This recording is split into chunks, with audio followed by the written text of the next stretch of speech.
प्यारे दोस्तों नमस्कार। मैं जयप्रकाश तिवारी आज प्रेमचंद और उनके रचना नमक के दारोगा के साथ उपस्थित हुआ हूँ। उम्मीद है यह वीडियो आपको पसंद आएगी। प्रेमचंद के बारे में पिछली वीडियो में आपको बताया जा चुका है कि प्रेमचंद जी का मूल नाम धनपत राय था। इनका जन्म सन 1880 में वाराणसी के लमही नामक गांव में हुआ था। प्रमुख रचनाएं सेवा सदन, प्रेमाश्रम, रंगभूमि, निर्मला, कायाकल्प, गबन, कर्मभूमि, गोदान।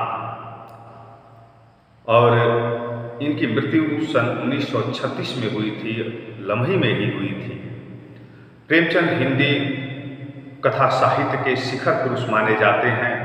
कथा साहित्य के इस शिखर पुरुष का बचपन अभावों में बीता। स्कूली शिक्षा पूरी करने के बाद पारिवारिक समस्याओं के कारण जैसे तैसे इन्होंने स्नातक की पढ़ाई किया। उस समय अंग्रेजी में एमए करना चाहते थे, लेकिन जीवन यापन के लिए नौकरी करनी पड़ी। सरकारी नौकरी मिली, लेकिन महात्मा गांधी के असहयोग आंदोलन से प्रेरित होकर के इन्होंने नौकरी छोड़ दी। राष्ट्रीय आंदोलन से जुड़ने के बावजूद लेखन कार्य सुचारू रूप से चलता रहा। पत्नी शिवरानी देवी के साथ अंग्रेजों के खिलाफ आंदोलन में हिस्सा लेते रहे।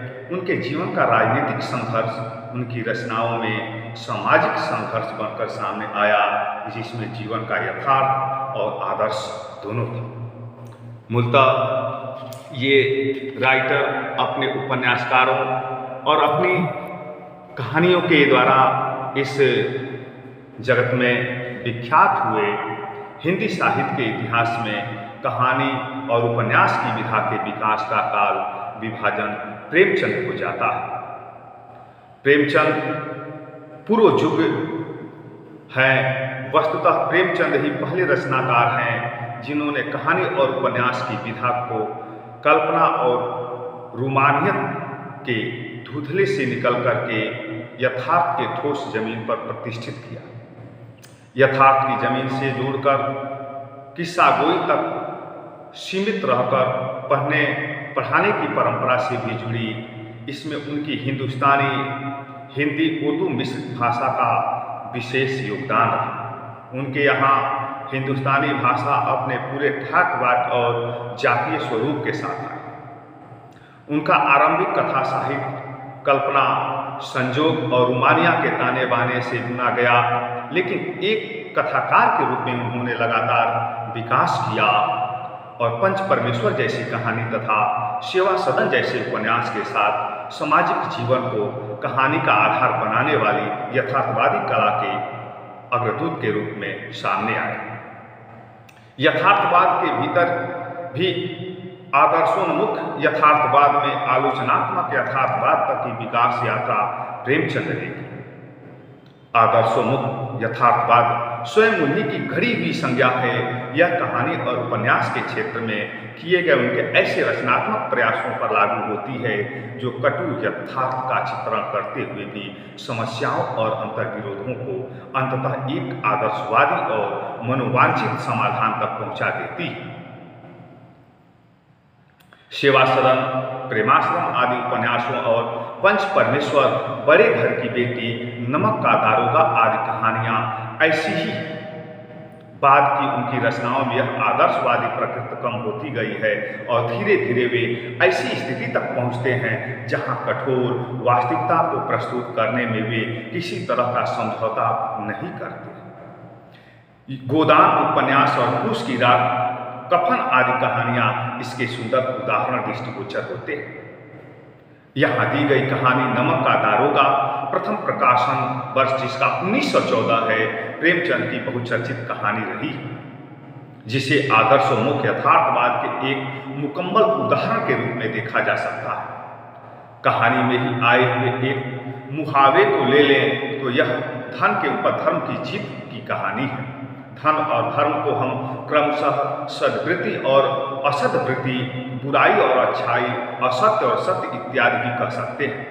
कहानी में इसका प्रतिनिधित्व क्रमतः पंडित ओलोपीदीन और मुंशी बंशीधर नामक पात्रों के द्वारा किया गया है। ईमानदार, कर्मयोगी मुंशी बंशीधर को खरीदने में असफल रहने के बाद पंडित ओलोपीदीन अपने धन की महिमा का उपयोग कर उन्हें नौकरी से मुअक्कल करा देता है। लेकिन अंत सत्य के आगे उसका सिर झुक जाता है। वे सरकारी महकमे से बर्खास्त बंशीधर को बहुत ऊंचे वेतन और भत्ते के साथ अपनी सारी जायदाद का स्वामी, कहा जाए तो अस्थाई मैनेजर नियुक्त कर देता और गहरे अपराध बोध से भरी हुई वाणी से निवेदन करते हैं, परमात्मा से यही प्रार्थना है कि वह आपको सदैव वही नदी के किनारे वाला बेमुरव्वत उदंड किंतु धर्मनिष्ठ दरोगा बनाए रखे। कहानी के इस अंतिम प्रसंग से पहले तक की समस्त घटनाएं प्रशासनिक और न्यायिक व्यवस्था में व्याप्त भ्रष्टाचार तथा उस भ्रष्टाचार की व्याप्त सामाजिक स्वीकार्यता को अत्यंत साहसिक तरीके से हमारे सामने उजागर करती है। ईमानदार व्यक्ति के अभिमन्यु के समान निहत्थे और अकेले पड़ते जाने की यथार्थ तस्वीर इस कहानी की बहुत बड़ी खूबी है। किंतु प्रेमचंद इस संदेश पर कहानी को खत्म नहीं करना चाहते, क्योंकि उस दौर में वे मानते थे कि यथार्थवाद हमको निराशावादी बना देती है। मानव चरित्र से हमारा विश्वास उठ जाता है, हमको चारों तरफ बुराई ही बुराई नजर आने लगती है। उपन्यास शीर्षक निबंध से इसलिए कहानी का अंत सत्य की जीत के साथ होता है कि यहाँ पर उस पंडित ओलोपीदीन पर बंशीधर की सत्य पर विजय प्राप्त कर लेता है। और इस कहानी को राइटर ने इस तरह से आगे बढ़ाया कि जब नमक का नया विभाग बना और ईश्वर प्रदत्त वस्तु के व्यवहार करने का निषेध हो गया, तो लोग चोरी छिपे इसका व्यापार करने लगे। अनेक प्रकार के छल प्रपंचों का सूत्रपात हुआ। कोई घूस से काम चलाता था, कोई चालाकी से। अधिकारियों के पौ बाहर थे। पटवारीगिरी का सर्वसम्मति पद छोड़कर लोग इस विभाग की बरकनताजी करते थे। इसके दरोगा पद के लिए तो वकीलों का भी जी ललचाता था। यह वह समय था जब अंग्रेजी शिक्षा और ईसाई मत को लोग एक वस्तु समझते थे। फारसी का प्राबल्य था। प्रेम की कथाएं और श्रृंगार रस के काव्य पढ़कर फारसीदा लोग सरोज पदों पर नियुक्त हो जाया करते थे। मुंशी बंशीधर भी जुलेखा की विरह कथा समाप्त करके मजनू और फरहाद के प्रेम वृत्तांत को नल और नील की लड़ाई और अमेरिका के आविष्कार से अधिक महत्व की बात समझते हुए रोजगार की खोज में निकले। उनके पिता एक अनुभवी पुरुष थे। समझाने लगे, बेटा घर की दुर्दशा देख रहे हैं, ऋण के बोझ से दबे हुए हैं, लड़कियां हैं, वह घास फूस की तरह बढ़ती चली जाती है। मैं कगारे का वृक्ष हो रहा हूं, न मालूम कब गिर पड़ूं। जब तुम ही घर के मालिक मुख्तार हो, नौकरी के ओहदे की ओर ध्यान मत देना। यह तो पीर का मजार है, निगाह चढ़ावे और चादर पर रखनी चाहिए। ऐसा काम ढूंढना जहां कुछ ऊपरी आय हो। मासिक वेतन तो पूर्णमासी का चाँद है, जो एक दिन दिखाई देता है और घटते घटते लुप्त हो जाता है।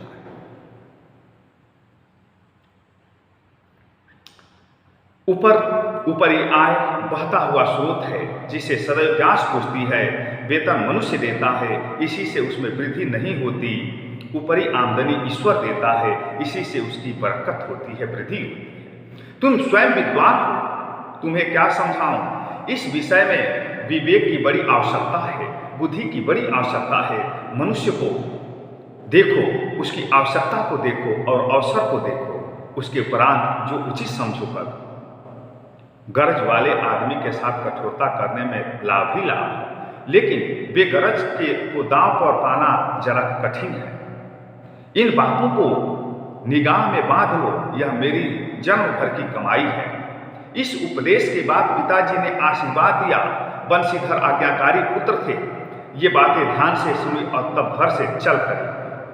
इस विस्तृत संसार में उनके लिए धैर्य अपना मित्र, बुद्धि अपनी पथ प्रदर्शक और आत्मावलंबन ही उनका सहायक था। लेकिन अच्छे शकुन से चले थे। जाते जाते ही नमक विभाग के दारोगा पर प्रतिष्ठित हो गए। वेतन अच्छा और ऊपरी आय का तो ठिकाना ही नहीं था। वृद्ध मुंशी जी को सुख संवाद मिला तो फूले न समाये, महाजन कुछ नरम पड़े, कलवार की आशलता लहराई, पड़ोसियों के हृदय में सूल उठने लगे। ये स्वाभाविक है। प्रेमचंद जी ने आज के परिवेश का बड़ा ही सुंदर और मनोहारी चित्रण किया है, क्योंकि आज के परिवेश को ठीक प्रेमचंद जी आज से करीब करीब 100 वर्ष पहले देख चुके थे। आज मुंशी बंशीधर जी को नौकरी मिली है, आसपास के लोग चने चबा रहे हैं, कष्ट हो रहा है, कितने अच्छे ओहदे पर कैसे चला गया। लेकिन बंशीधर एक ईमानदार व्यक्ति है, एक ईमानदार व्यक्ति है, और उस ईमानदारी के बल पर भले ही उनकी नौकरी चली जाती है, लेकिन बाद में वह पुनः जिसने उसकी नौकरी ली है वही अपने यहाँ अस्थायी मैनेजर कर लेता है। ये उनकी ईमानदारी की देन है। प्रेमचंद जी ने इस कहानी को और आगे बढ़ाया। जारी के दिन थे और रात का समय, नमक के सिपाही चौकीदार नशे में मस्त थे। मुंशी बंशीधर को यहाँ आए अभी 6 महीने से अधिक न हुए थे, लेकिन इस थोड़े समय में ही उन्होंने अपनी कार्य कुशलता और उत्तम व्यवहार से अफसरों के दिल जीते। अफसर लोग उन पर बहुत विश्वास करने लगे। नमक के दफ्तर से 1 मील पूर्व की ओर जमुना नदी बहती थी। उस पर नाव का एक पुल बना हुआ था। दरोगा जी किवाड़ बंद किए मीठी नींद से सो रहे थे। अचानक आंख खुली तो नदी के प्रवाह की जगह गाड़ियों की गड़गड़ाहट तथा मलाहों का कोलाहल सुनाई दिया। उठ बैठे, इतनी रात गए गाड़ियां क्यों नदी के पार जाती हैं? अवश्य कुछ न कुछ गोलमाल है। तर्क ने भ्रम को पुष्ट किया। वर्दी पहनी, तमंचा जेब में रखा और बात में घोड़ा बढ़ाए हुए पुल पर आ पहुंचे। गाड़ियों की एक लंबी कतार पुल के पार जाती दिखी। डांट कर पूछा, गाड़ियां किसकी हैं? थोड़ी देर तक सन्नाटा रहा। आदमियों में कुछ कानाफूसी हुई। तब उसने फिर डांट कर उसने फिर कहा कि ओलोपी दीन की। कौन पंडित ओलोपी दीन? दातागंज के। जब उन्होंने पूछा कि कौन ओलोपी दीन, तब वहां से आवाज आई कि दातागंज के। मुंशी बंशीधर चौके पंडित ओलोपी दीन इस इलाके के सबसे प्रतिष्ठित जमींदार थे। लाखों रुपए का लेन देन करते थे। इधर छोटे से बड़े कौन ऐसे थे जो उनके ऋणी न हो। व्यापार भी बड़ा लंबा चौड़ा था। बड़े चलते पुर्जे आदमी थे। अंग्रेजन अफसर उनके इलाके में शिकार खेलने आते और उनके मेहमान होते। 12 मास सदा व्रत चलता था। मुंशी जी ने पूछा, गाड़ियां कहाँ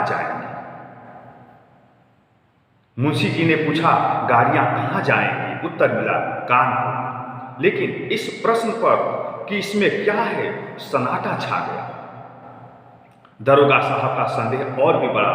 कुछ देर तक उत्तर की बात देखते वह जोर से बोले, क्या तुम सब गूंगे हो गए हो? हम पूछते हैं इसमें क्या लगा है?